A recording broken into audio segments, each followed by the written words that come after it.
Fresh news की सारी खबरें आप तक। उत्तर पूर्वी जिला के सबोली गांव में रहने वाले हिमांशु ने नीट परीक्षा पास कर सफलता हासिल की। तस्वीरें आप देख सकते हैं कि उत्तर पूर्वी दिल्ली के सबोली गांव क्षेत्र में रहने वाले हिमांशु ने अत्यंत विपरीत परिस्थितियों में अपनी पढ़ाई को जारी रखते हुए आखिरकार नीट परीक्षा उतरने कर दिल्ली वासियों को गौरवान्वित कर दिया।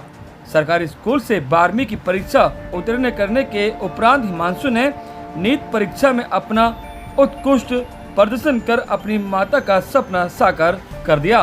पिछले वर्ष ही हिमांशु के परिजनों पर दुखों का पहाड़ टूट गया था, जब घर के बड़े सदस्य जो कि हिमांशु के पिता की एक्सीडेंट के दौरान उनकी मौत हो गई थी। हिमांशु 3 भाई बहन हैं, जिसमें एक बड़ी बहन, बीच का हिमांशु और छोटी एक बहन, और घर में माँ है। माँ ने ही नौकरी करके अपने घर का पालन पोषण किया और हिमांशु ने नीट परीक्षा में उतरने करके हासिल की और अपने परिवार का नाम रोशन किया। सुने हिमांशु की बाइट। मेरा नाम हिमांशु है। मैंने अपनी स्कूलिंग आरपीवी विवेकानंद नगरी से करी है और जो ये मेरे नीट क्रैक करने का जो क्रेडिट है वो मेरे पेरेंट्स को जाता है। और मतलब मेरा जो नीट की प्रिपरेशन थी वो 11th के मिड से चालू हुई थी। मैं पहले लोकल कोचिंग जाता था, 1-2 महीने गया था, फिर मुझे वहाँ थोड़ा मतलब समझ भी नहीं आता था और मेरे को सेटिस्फैक्शन भी नहीं मिला था। उसके बाद फिर मैंने घर पे ही ऑनलाइन पढ़ने का सोचा था, तो फिर मैं ऑनलाइन पढ़ता था। तो मैंने लाइब्रेरी ज्वाइन करी थी कुछ महीने। फिर 11th में मतलब मैं स्कूल के बाद लाइब्रेरी चला जाता था थोड़ी देर के लिए, खाना लंच वगैरह करने के बाद फिर मैं रात को 8 बजे आता था, फिर थोड़ी देर सो के मैं फिर पढ़ लेता था। फिर उसके बाद मतलब कुछ महीने ऐसे ही चलता रहा। फिर 11th में जब पेपर आए तो मेरे फादर की डेथ हो गई थी, मतलब एक्सीडेंट में उनकी डेथ हो गई थी। जो फिर मिड के पेपर थे, 11th के जो लास्ट के पेपर थे, फिर वो मैंने वो दिए। मतलब तभी मेरे फादर का एक्सीडेंट हुआ था तो उनकी डेथ हो गई थी। उसके बाद जो बाहर के कुछ काम थे, मतलब मम्मी के भी सर पे आ गए थे, कुछ काम मेरे पास भी आ गए थे। तो उसके बाद फिर थोड़ा बहुत पढ़ाई में डिस्ट्रैक्शन भी हुआ था। फिर 12th में मैंने इधर उधर कोचिंग में जाने की बजाय मैंने ऑनलाइन ही पढ़ना ज़्यादा प्रेफर करा था। मैं ऑनलाइन लेक्चर्स लेता था, डीपीपी वगैरह सब वहीं से सोल्व करा करता था।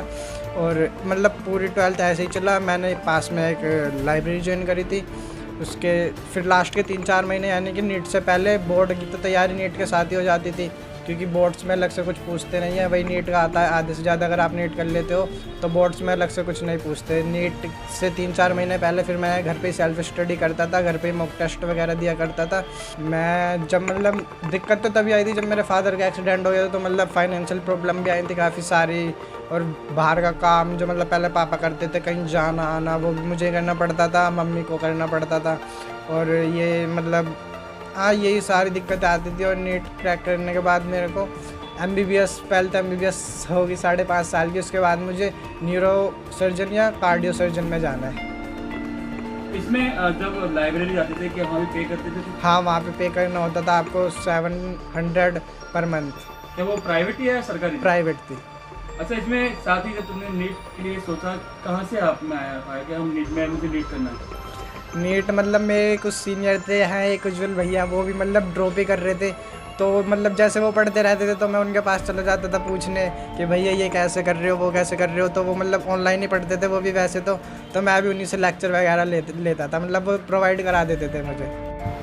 हिमांशु की इस उपलब्धि पर अर्श न्यूज से बात करते हुए हिमांशु की माता की आंखों में दुखों के आंसू खुशी के रूप में झलक पड़े।